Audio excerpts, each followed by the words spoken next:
Good. Yep. What's poppin', YouTube? Welcome to Chopping It Up. I'm your host, Asia Fitzpatrick. I'm here with my co-host for the day, Adriana. Hi, I'm Adriana Diaz. It's good to be here. Thanks for having me, Dej. Yeah, welcome. So let's just get right into it. Last night was a great night for UFC. We're getting ready for the snowstorm. Pretty much the whole East Coast, Texas, all the way up to Maine is getting hit with a snowstorm. So there was nothing better to do than stream illegally the fight because I didn't have Paramount Plus. Yeah, What'd you think of the night? I thought it was pretty cool. It was definitely some good fights. They were good to watch.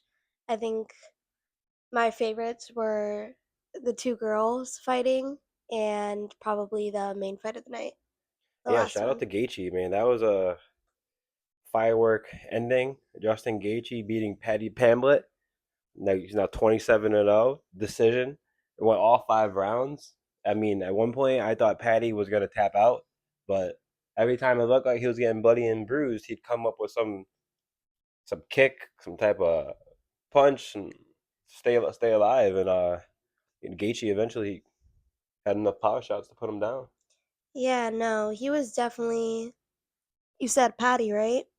Patty was definitely a super resilient fighter. I mean, he was getting punched left and right, and he kept getting back up. He kept throwing his kicks. He never looked like he was giving up. Every round, he put his hands up and looked like he was ready to dance in victory. So he I had, know that the entryway was tough. yeah, I thought based off his entry, he was gonna win. I mean, the energy was great, but the energy it tailed off towards the end. Justin Gaethje had enough to do it. The fight before was really good too. Sean O'Malley was definitely a crowd favorite. He's always a crowd favorite. I mean, the crowd loves the hair, loves the style, loves his energy. He was facing Song Yadong, and Song was a Chinese fighter who had a lot of like real raw talent, but he was very strategic in his approach. Um, at first, it looked like he was doing enough to get it done, but in round three, Sean O'Malley was able to easily get the decision. And then the fight right before it, shout out to the Dominican Republic. yes, we had a Dominican man, and of course, he came out on top. Waldo Cortez Acosta beat Derek Lewis, the Black Beast. The Black Beast, Derek Lewis, has been around for decades now, so like he's obviously a household name. But this guy Waldo Acosta, he came ready to go, and he probably had the whole island of Dominican Republic fighting for him. No, yeah, they both looked like good fighters. What upset me was Derek. I think what ended up happening is he ended up slipping at the end of his fight, and instead of, rushing to get back up and stay where his strengths are, he just kind of accepted that he was on the floor, and I think that's kind of what ultimately led to his loss. So, And then finally, in our women's flyweight division, we had Natalie Silva, a Brazilian fighter, facing Rose Namajunas, who Rose usually gives us a pretty good battle. She usually is a fighter. She still fought very hard, but this time the Brazilian was able to edge her out in decision. That Brazilian jiu-jitsu style proved to be one of the winning fighting styles of the night. So shout out yeah, to all the fighters who competed last night. It was a great night in UFC. amazing. And that kind of brings us to our day today. I mean, we stayed up all night last night streaming that because we woke up to about 12 to 18 inches and it's still going. Everybody's snowed in. So, Yeah. It is snowing hard out there. We just went outside to check it out, and it is a foot deep at least right now. So, no, I think even more. Like, so when I went out there, it was at least up to my knee just to check it out. And schools across Connecticut are already closed, parking bans are on. It's a good time to Netflix and chill. If you're looking for a good movie to watch, we just watched The Rip a couple weeks ago on Netflix. Um, really, really good. That'll keep you busy. I also watched a couple kidnapping documentaries recently about the girl in Utah who just got kidnapped. That was a really good one too. So if you're looking for stuff on Netflix, it's also great time to Netflix and chill with your little boo thing. yeah, there's some great movies. The Rip, is that the Miami one that you're It's the talking about? Miami one. Yep. Yeah, that was a good one. It's definitely a page turner, and what's that called when like you're not expecting the end to be that The way? Twister Yeah, it has like a good twist. twist to it. So definitely recommend if you like some money heist movies. Yeah, you never know what you're gonna do until you get faced with a bucket load of cash in front of your face and nobody's really watching. Are you the type of person who's gonna count the money correctly, or are you gonna type of person who's gonna, stuff Take a couple hundred bills in your yeah, socks? take a couple hundred grand for yourself, you know? Yeah, not to No spoil the movie, but that's essentially. no one's gonna blame you in this economy, honestly, so it's a good watch, so Yeah. Well, I mean, speaking of economy, I've also like been doing a lot of research, and I just think it's pretty interesting to see, um, what, how much really is $100 worth in this day and age. What do you think, Adriana? How much is $100 going to take you in Connecticut nowadays? what do you be like as Purchasing power like compared to the old days or right now, well, I think $100 is $100, right? You would think so, right? but So, according maybe to AI, if we're comparing to old days, I would according to say AI, around like according $30. no, not $30. So $100 in Connecticut has a real purchasing power of approximately $94 to $96.31. Oh. So your $100 nowadays in Connecticut, at least, is not really $100. Okay. Do you Mhm. have any idea what state would possibly be the highest or the lowest purchasing power of $100? Take a random guess. The highest first. Where could your $100 take you the furthest? Um, that's a good question. I'm not sure. Maybe New York? Definitely not New York. New York is almost the opposite. New York's inflation very expensive, costs a Yeah, but they lot. have so much goods there that I feel like you could find something like because there's so much business over there. I'm not talking so much of business. I'm talking about purchasing power. So if I have $10 at the gas station in Connecticut, I may be able to get a soda and a piece of candy. But in Yeah. New York City, that same $10, I may be able to just get the soda. Oh, okay. So your purchasing power. You're talking about like inflation. Talking about inflation, Okay. how far your dollar can get you. So in America, in West Virginia, if you have $100, you approximately have $111, meaning you can get a soda, a candy, and maybe like a Scooter. scratch off ticket or something like that. Whatever you get, you can get Yeah. three things with your Yeah. $10. Um, New York definitely doesn't have a lot of purchasing power, but I do believe there's one more state that has a little bit less purchasing power. Would you want to take a guess? California. Yeah, California. So California, if you have $100, you really have $87 to $89. So imagine that. It's pricey out there. At least I've heard. I've never been myself, but there's a lot going for it, I guess. Definitely has a lot going for it, but essentially at what cost? I Yeah. mean, if you're a regular person who has like a nursing job or a fireman job, or if you're a teacher, or if you work for the city, living in a state like California, it's gonna be really hard to find housing. I mean, could you take a wild guess of what the average rent would be out like in California right now? For what? For an apartment? An apartment or a house, yeah. More than the national average. Yeah, way more than national average for sure. Um, According to AI, as of early 2006, the average rent in California is approximately 26 to 2,700 per month. So that's your standard studio to one bedroom apartment. Yeah, so almost around double than what it is here in Connecticut. Maybe a little less than double, but yeah, that's a lot of money. But people get paid big out there too. They're known historically for having well-off jobs. They're known historically having well-off jobs. However, they're known for like having like innovation jobs, tech jobs, Yeah, industry yeah, jobs. yeah. So if you're going to school to be like a lawyer, or if you're going to school to be a teacher or a principal, those people are actually going to get affected the most because those people are getting paid less than $250,000. And if you have $250,000, paying $3,000 a month for an apartment is a lot. I'm curious. How often do people relocate around the United States? Like the percentage? Because I feel like a lot of people kind of look into this, their job, where it's going to make them the most money, or they're just not happy with their current living situation due to weather, due to other circumstances, and end up relocating. But I also know a lot of people like to stay and live where their family lives.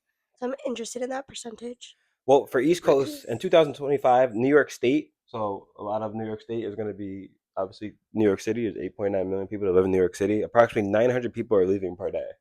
So people are fleeing New York by the thousands every single day because of the price of inflation and because of the cost per living. Hmm. Um, And how about California? in California, we're probably looking at the same numbers, if not more, because California is a lot more vast. It stretches a lot farther. So approximately, and according to AI, in 2015, California continued to see significant outbound migration, with reports indicating a net loss of approximately two 216,000 residents. Yeah, but I'm also curious because that number is just the amount of people who are leaving, but what about people who are coming in? Because a lot of people move to New York too. People have this like idea that New York is like the place to be who haven't been there. And you know, some of us who live on the East Coast know that might not be true. Well, the thing about people moving in, so let's use Connecticut for example. With all these people leaving New York City, some of the places that they're going to are Stanford. Some of the places that they're leaving to are Norwalk, the Yeah. whole greater Gold Coast. And what's happening is gentrification. So, like, are you familiar with gentrification? Yes. So that's not necessarily the best thing. So it has a severe effect. So if people are flooding in from New York to Connecticut, New York and Connecticut's economy and GDP are way two different markets. So what's happening is people in Stanford now can't even afford Stanford because New York money is coming in, and people in Florida are having the effects of it too because it's getting so high to live in New York that people are starting to move to Florida, and now Florida is starting to become New York prices.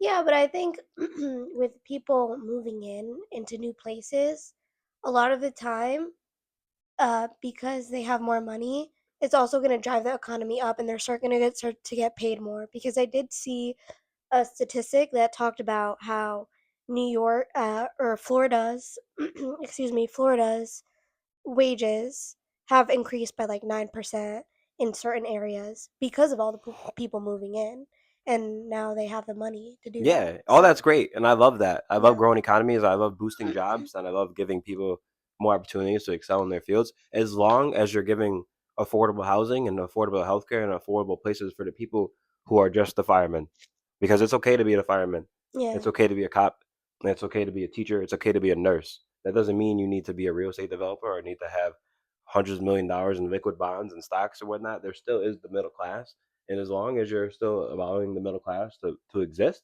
then that's okay for me if you want to continue to renovate and elevate these cities and these areas. But Exactly. Like the growth of their market has to match like the people who are moving in. Like it has to grow exponentially, and some places are are able to do that, and some places right, because if don't. not, if you So don't have it, then it's going to be direct displacement. And when you have displacement in your neighborhoods, yeah. residents can't afford rising rents. They can't afford the property taxes, or they can't afford the cost to feed your family. Mm. So what's happening is other towns are going to receive some of these people. You got towns like Bridgeport, Connecticut, is going to have a huge bust because people in Norwalk and Stanford who are getting pushed out because of the New York people, they're going to have to continue to migrate to Bridgeport, continue to migrate to Waterbury, where it's a lot cheaper to live. And Yeah, it's going to happen in California too. I'm not from the West Coast, but I'm sure they have their same areas over there where it's going through something very similar. for sure. Yeah. So, with that being said, um, America itself is in a tricky place right now. Um, we're talking about displacement, and on top of that, what we could talk about is the migration crisis. Would you happen to have a rough number of how many, according to AI, let's see, how many immigrant migrants have came over to America in these past, let's say, year?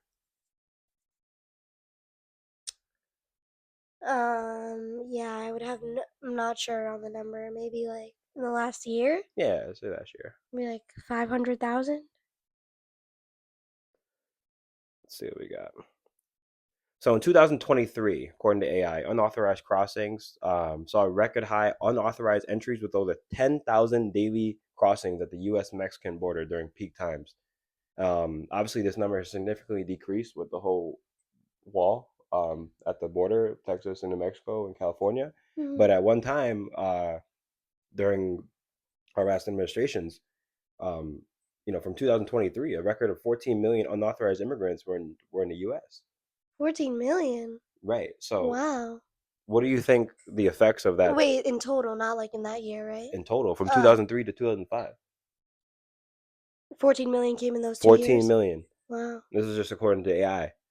So, I'm not trying to like have an opinion on the numbers. The numbers are the numbers. Yeah, Regardless of how you look at it, um, 14 million people can affect the economy. Um, when you talk about low income housing, for sure. Mm. I'm not saying that some of these 14 million immigrant migrants don't make money, but a lot of them are going to end up taking some of the housing that's available for the American citizens already who are being displaced. So let's use Bridgeport, for example. If New Yorkers are moving to Stanford, and Stanford's getting so high that the people can't afford Stanford that they move to Bridgeport, and Bridgeport's receiving a migrant crisis, who should those apartments that are low income go to first? Should they go to the low income Americans, or they should go to the low income migrants? Well, I think they should have like like migrant, just like they have low income housing kind of programs. I think they should have like specific migrant programs to like either spread them out or have certain areas that maybe need more people there, that maybe need those people, maybe not cities like, you know, that are overpopulated, but where they need workers, they can send them to these specific areas. I think it is important that they come in and they can be like documented so that we can like get a process in place. Like that would be ideal. Um, but I think that it could work out that if Utah needs more workers for this place and you say, oh, come to Utah and we can keep you safe here and like get you set up for the first year or So something. you're looking Something. for America to adopt the principles of having some type of bridge gap system where the Yeah. migrants that are here, they have some type of system where they can easily become American citizens quicker versus the system that they have now. Yeah, I think they maybe if they could work out a deal, like I don't know what that deal would entail, and maybe it's not so appealing that everybody wants to come here because we can't deal with those numbers. So maybe it's a little harder. Like you have to do this for 2 years and something that you know that they could work to get their citizenship. Mm, So what's your thoughts and opinions on the whole administration stance on right now? Because right now the stance is they're looking for anybody who resembles an immigrant migrant, and they're not looking to bridge them over to American citizenship. They're looking to get them deported from the country. So what we're yeah. saying right now isn't really aligning with what's happening. And what are your thoughts on that? Well, I think the problem has yes, there are a lot of immigrants, but I definitely don't think that's the correct way to deal with the situation is just to anybody who looks like a Hispanic or whatever, like an immigrant, just to like roughhouse them to and then to ship them out to their like that just seems very inhumane and wrong and we know that is not right. To treat people like that. I've seen, shootings in really rough situations. So, of course, I don't think that's the right way to go about things. And I think there can be better solutions. Yeah. So the fact of the matter is, there are 14 million migrants that came over to the country illegally and are illegal citizens in the United States. So that's you know, America has about 395 million people on paper, but in reality, we're probably close to 430 million people, because those are just the illegal migrants that have been identified and have been known. We have no idea how many people have really came in through the Canadian border or through other access ways to get into the country. Yeah, So I do agree that there is some type of issue at hand. What I don't agree with, like you said, is the handling of uh, the the situation. And yeah, right now, ICE agents are essentially having full reign of pulling you over and stopping you if you look like a migrant. And the scary part is what is a migrant and what does a migrant look like? yeah. Um, right now, Venezuela has been one of the hot countries that we're looking to target, and Venezuelan people are black, brown, and everything in between. They look light, they look dark, they have light eyes, they have dark eyes. They can look like your uncle. They could look like your janitor. They could look like the principal. So, in these ICE agents, they have full jurisdictions to essentially just ask you for your papers, like it's Soviet Union 1914. Um, what if in the case that I'm a U.S. citizen, I look like I'm a migrant because I have brown skin. I just happen to not have my license on me right now. I'm going to jail that night. I have to prove that I'm a U.S. citizen. When has that ever been a thing? Never. It's really unheard of, and it's definitely not an American like ideal. I don't know how it's going on, and I don't think ICE agents or anybody should have that power to be able to do that, and they should be held accountable and have certain laws and procedures they go through, like any other Yeah, job or system of law. I totally agree. And with that being said, I just want to say rest in peace to Alex Preddy. On January 24th, 2026, another American citizen died at the hands of an ICE agent. Um, this citizen, this is all over any of your social medias. You can watch the video for yourself. But what I saw was a citizen who was protesting, using his legal amendment right to protest in the streets of Minnesota, excuse me, of Minneapolis. And he had a registered firearm on him. Second Amendment law. You can have a registered weapon on you. He did not charge his weapon. He did not fire his weapon. He did not reach for his weapon. He was filming an ICE operation, which there is no laws against filming operations. In fact, it's encouraged to hold somebody's ICE agents accountable. It looked like to me he was helping out a woman in the video who was being targeted by ICE agents. And during the filming process, he was breached by so many ICE agents. And at that point, he was taken down to the ground where they found that he had a weapon on him tucked in his holster, which was tucked. It's in the video. There was no discharge of the weapon. They removed the. Did you watch the video? Yeah, I watched the video. They in fact removed the firearm from his waistband, and at that point, he was still appearing to resist handcuffs, and even with 5 to 6 officers on him, it didn't require in any estimation, lethal force. So was he resisting arrest and impeding operations, so to speak? Sure, but does that mean you need to lose your life that night? No, not especially like you said. There was 5 to 6 agents like circled around him, and he was on the ground. That So that should not have happened. yeah, this is May in he rest in South peace. Minneapolis. So that's in the United States, American city. This Preddy was an American U.S. citizen. In fact, he was a registered intensive care nurse at the Minneapolis healthcare system hospital. He had no criminal record, and he was a licensed gun owner. That's an American citizen And who just died. honestly, I think they want us to see that, and they're trying to send a message not to be like this American citizen, not to stand up for what's happening, because he was a citizen trying to stand up and do the right thing. And they're trying to send a message to scare us. Don't do the right thing or else this will happen. And no, we're not going to just back down like that. Like we stand stronger in cases like this and when we see this. We have to stand strong, but we have to stand correct and we have to stand strategically.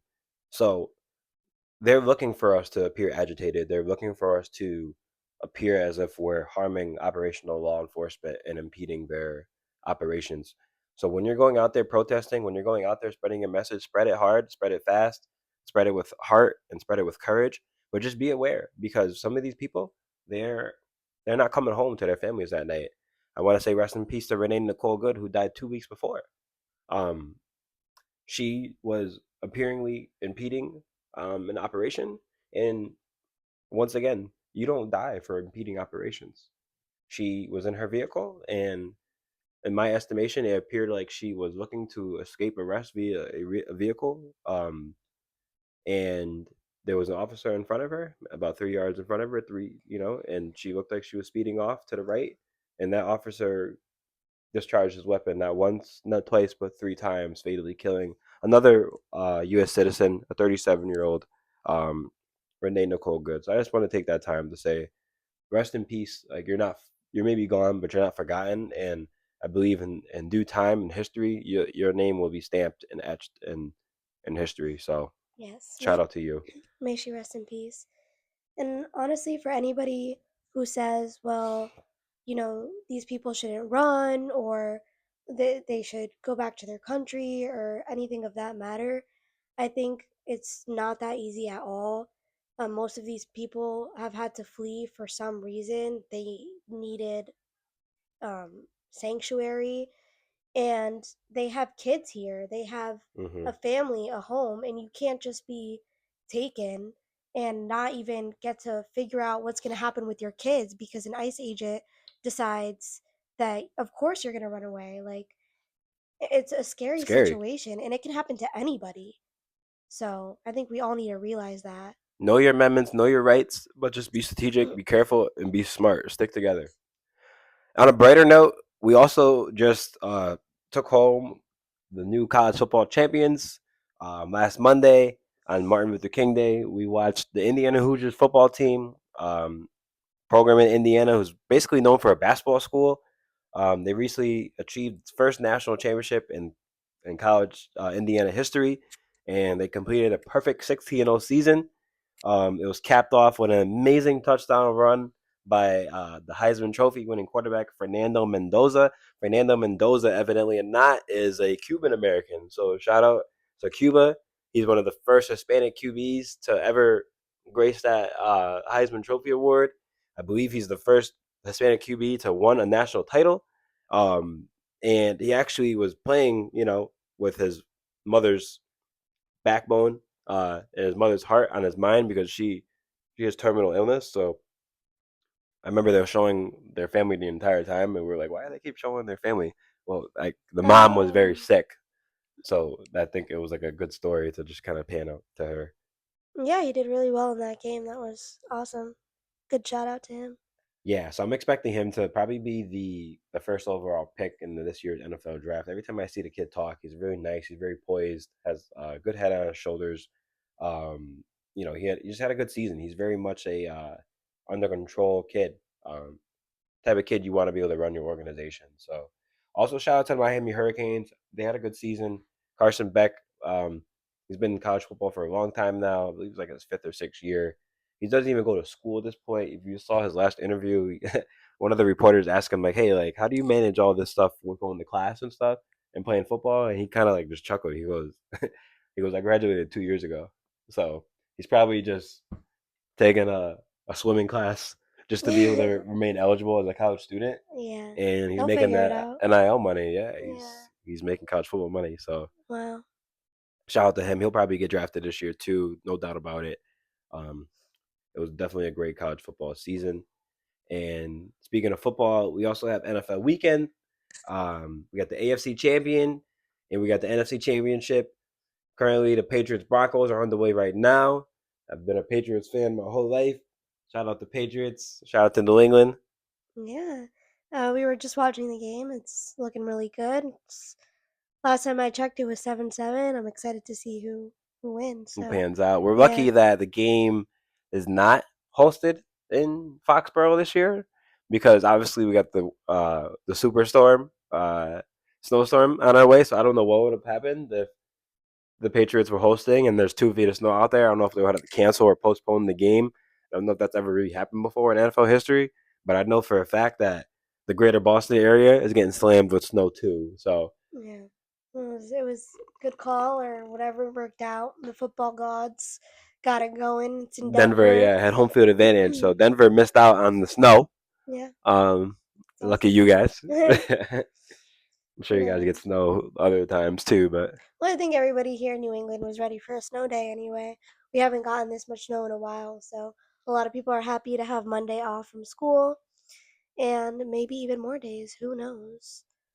on the NFC side, we got our Rams versus the Seattle Seahawks playing in their NFC title game to get themselves to the Super Bowl.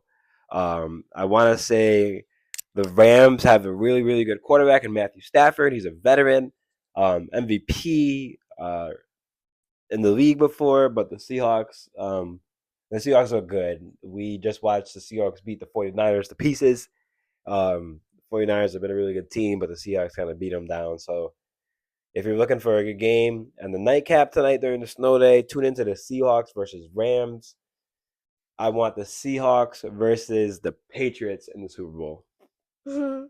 Yeah, the Seahawks defense looked like really amazing. I'm not gonna lie, and honestly, I think it's gonna be the Seahawks versus the Broncos, but You think we'll it's gonna be see. Seahawks versus?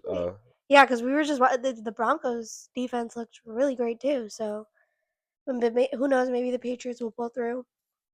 But the Super Bowl is definitely going to be super exciting to watch this year.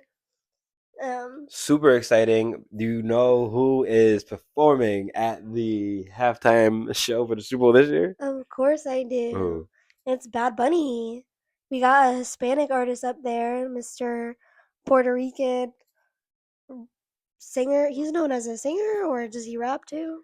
He He's an raps. artist at this point. Yeah. Reggaeton, salsa, pop. He does it all. He's got some amazing songs. I can't wait. It's going to be such a good show. Yeah, he's considered the first Latino solo artist to headline the Super Bowl halftime show. Um, he did make a guest appearance during Shakira and Jennifer Lopez 2020 halftime show, but this time the Puerto Rican rapper and singer is going to have the full stage to himself. It's going to be a little bit different for your American viewers who are used to country, rock, rap. Um, but it goes to show you that the Spanish culture and the Spanish population is all the way here in America. It's relevant. Yeah. It's making its way to the National Football League. So Yeah. I can't wait to see Bad Bunny. It's been growing, and people are really catching on to the heart of Hispanic culture and really loving it these days. It's just the heart, the rhythm. It's got a lot of things going for it, so I think it'll be good just to celebrate that and to dance and have a good halftime break during football. And it's really just beautiful to see American and Hispanic culture starting to blend and come together. It's a beautiful thing. Talking about having a halftime break, are we gonna do a little halftime dance to Bad Bunny during the show? What do you mean? What do you mean? What do you mean? They're gonna be playing salsa. Yeah. I mean, I don't know if you've seen our videos, but me and Beige are always dancing salsa, bachata. We love getting into our rhythm together. It helps us grow our connection, and we both love that outlet and expression of dance. It makes me so happy to dance. So to have a partner who can dance with me is amazing. Yeah, I mean, one thing I've found about relationships in general is that if you're in a relationship out there with somebody, you gotta find something that you guys can continue to like kind of work on together, like a project, like something that you're good at, but something that you can continue to grow at. And I found that in our relationship so far, that it's really been a battery for us. We both have a passion in dancing, and we both have a passion in music, and it's really fun to practice together. So Yeah. It's actually how we met. We met dancing. So it's like Deja always says, it's you have to continue that if that's how we met. So it's important to both of us. Check out my channel, Adrisity, if you want to see some of my dancing videos. I have solo videos on there too. I'm always talking about the importance of movement and how it can keep, just joy into your life. So it's definitely amazing. check it Yeah, out. check out Adrisity at YouTube. Her YouTube page is starting to pop, so you definitely want to check that out. Yeah, it's spelled Adrisity. You Just so heard it you there. know. You heard it there. But yeah, no, dancing with you is definitely one of my favorite ways to show my love to you, to show my passion for you. Other than dancing, like what's another way that you like to show someone you love Well, something special? before I answer that question, I think it's really funny because when we dance, I think that we both love it, but sometimes it brings heated discussions to the table because sometimes I just like to dance and have fun, and he wants to get better and like perfect a certain routine, and that can cause us to like clash a little bit in that way. Um, and What I found is that the clashing is the communication in play. So like it's working out communication issues and going through healthy ways to express your thoughts and ideas, because nobody in those moments are really wrong, and it's a good form to have those type of conversations because it's in a playful way. We're dancing versus like having a real heated argument or having like a real heated discussion. It's nice that we're having that format of dancing to have those conversational skills that we're developing while figuring out like, oh, I want to be a perfectionist and you want to just kind of flow. So what do you think about having those type of conversations and dialogues during dance as like a way of practicing communication and relationship? I think yeah, it's a great way to do it because, you're constantly moving. You get any, physical energy out through that. And it's just a great way to grow in your relationship because now you have to communicate not only what you want to do and like intellectually in your vision, but you also have to be able to communicate with your body, and you have to be aware of your body, be aware of your partner and your limits. And so it's a lot of things to take into account. So that's why I think it's such a great exercise. I love it. I love it. Yeah, I mean, not to like put you on the spot, but Adriana has been dancing since she was a little girl. She's I would consider her a professional. What do you consider yourself? Yeah, I mean, I'm definitely well versed. I've been dancing since I was little and all types of dance. I did Latin dance with my family growing up, bachata, merengue, since I grew up in a Dominican household. And then I also did like contemporary, ballet, point, that type of dance at a studio. So, This is where me and you clash. So she's more like ballroom, more like uh she really learned textbook dancing, knows all the rules, knows all the proper guidelines, and I would say like I learned a little bit more like a street type of salsa, um, picking up by habits, picking up by watching, picking up by doing, instead of well, really being like yeah. formally taught. Well, recently I had a job at Arthur Murray Ballroom Dance Studio. So that was more of like a formal training that I had, and I was there for about a year where I like learned formal salsa and all other types of like professional ballroom dance, like swing, West Coast swing, rumba, all those types of dances. So it did give me that like technical backbone foundation of learning how to lead, how to break things down, how to follow. And I really had to learn everything for that job. So I did appreciate that experience. And now I kind of have a lens because I taught so many privates and classes and they drilled it into my brain. This is how you do it. This is our formula. And we had a lot of meetings and a lot of practices.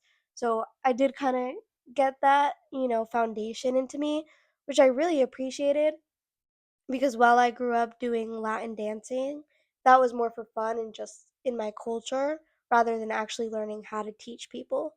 So having that background was definitely beneficial.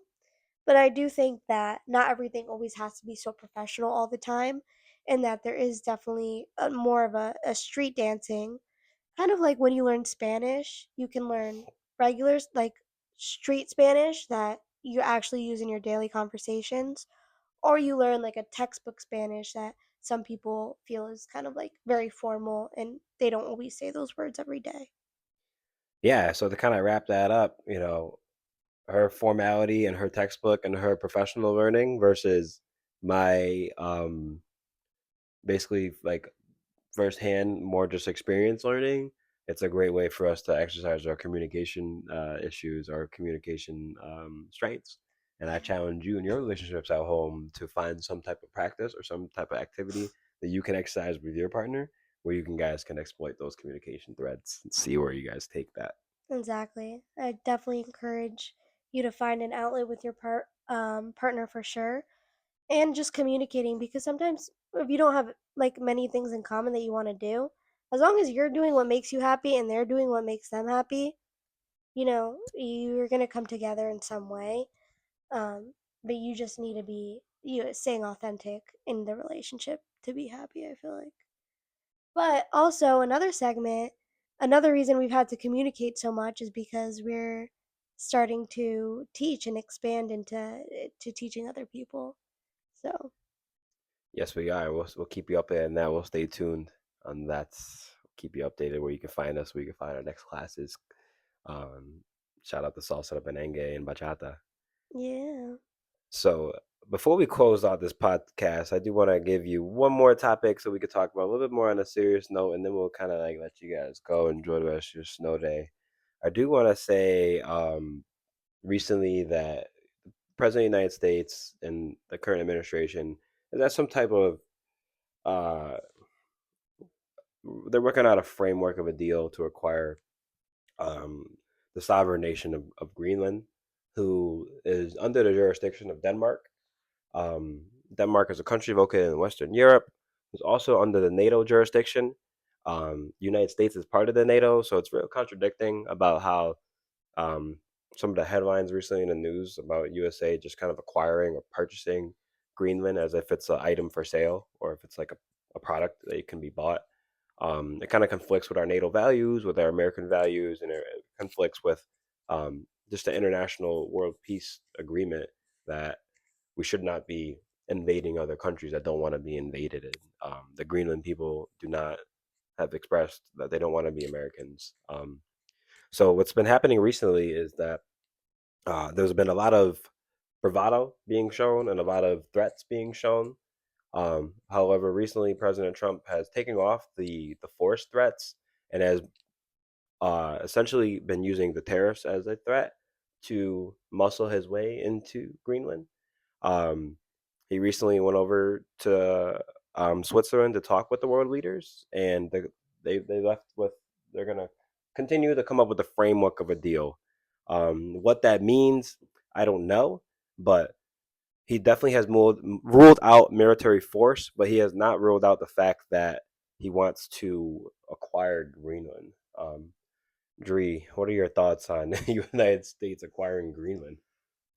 I mean, I think that there's going to be a specific reason why are they trying to acquire Greenland. I don't think that's a justification for it necessarily. Um, and honestly, I mean, I don't know. Well, are you It's familiar with global warming? yeah. Well, believe it or not, even though we're getting slammed with 20 inches of snow right now, the world is melting. Hmm. So the Arctic is getting warmer, which means Greenland's getting warmer. Greenland's a predominantly state that's covered and frozen in ice. Hmm. However, it does have about 60,000 people in it. It has the capital city of Nuuk, and it has a lot of residents who have deep rooted culture to Greenland, and they have their own culture. And with global warming coming into effect, the Arctic pathways in the sea are becoming available for trade. Yeah. And um, parts of Greenland, most of Greenland, sits in the Western Hemisphere, which means that they kind of cover over the United States, and parts of it kind of hovers over Western Europe. And what's happening is the president of this administration um, wants to basically take control of the Arctic tradeways before a perceived foreign enemy takes control of those Arctic airways, because a lot of this stuff is about trade, and trade is obviously money. So I think the president has made it clear that he does not want foreign forces like China or Russia to bring their ships and their cargo and their trade cargo up to those Arctic places. He wants to establish U.S. dominance up there. Yeah, I mean, I think if Russia or China were to make moves to buy or Greenland or to um you know, try to Acquire. take over Greenland, acquire, then I think then we could go in and have something already worked out and say, "Oh no, like we've already worked it out. Like if this land is for purchase, then we are the first ones who are going to take it or acquire it." Yeah, and I want to make clear to the audience that we already have military jurisdiction in Greenland. So Exactly. So I don't see what the problem is. he's been quoted as saying there's a psychological um, advantage to owning something versus essentially leasing something. So he thinks you're going to defend something better if you own it versus you having military bases on the country, which I personally disagree with. Yeah, And I disagree with that as well. the Danish leader and the Greenland officials have said if you want to boost up security and you want to have more military soldiers and ships on Greenland, Yeah. go for it. But let us be a sovereign nation. Yeah. And I think that makes sense. I mean, they have their own culture. They don't just want to be acquired. And, if it's about money, then that it really shouldn't be the case that we need to acquire them because we have so many other financial things going on. I'm Greenland is not the end all be all, and I'm sure we could make something work out. Yeah. So I mean, But with the whole military thing, if and the fact that Greenland is being so nice about that they're saying, hey, if we think this is a threat and you want to put more military here, then I think that resolves the issue, and then they need to put more military if needed. yeah, I just think what the nation of Greenland is going to have to pretty much work a deal with the Trump administration for now is just establishing what he wants to call as the Golden Dome for America. And have you heard about it, or do you know anything about it? The Golden Dome, is that with the trading, the pathway to trade? No, not necessarily for trade. This is more for like missile defense and Okay. so in the case that we do go into a war with Mhm. another country, the way and the geographical setup of Greenland, Mhm. it's positioned higher than Russia, and it's positioned higher than the Americas, and positioned higher than China and Western Europe.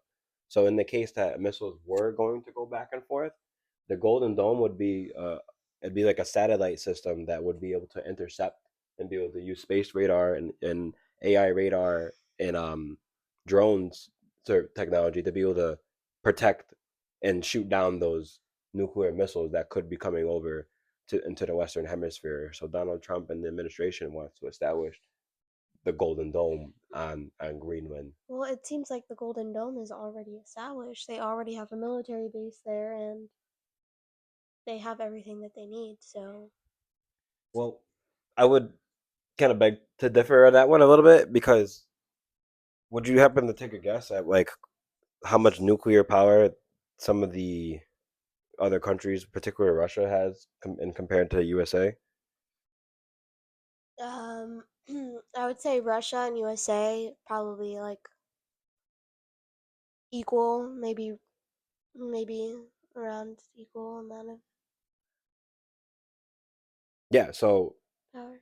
that's exactly it. So the Russian estate, the United States, for in terms of inventory when it comes to nuclear power, they have 5,000 to 52,000 or 5,200 total inventory of nuclear stock, and the Mhm. Russian assets has 5,000 to 55 to 56,100 as well. Okay. So that is something just to be aware of. We are not the nuclear capital of the world. In fact, Russia is, and it's just We are something a to be very aware of. close second though. And yeah, I think that if Greenland is allowing us to, if we need to bring like nuclear power to Greenland, that's still our um our missiles or whatever equipment they need to bring over there. Right. So it goes back to But that deal, I the don't think framework we're of the in that deal. position yet. Like we don't have any animosity towards Russia, We do so though.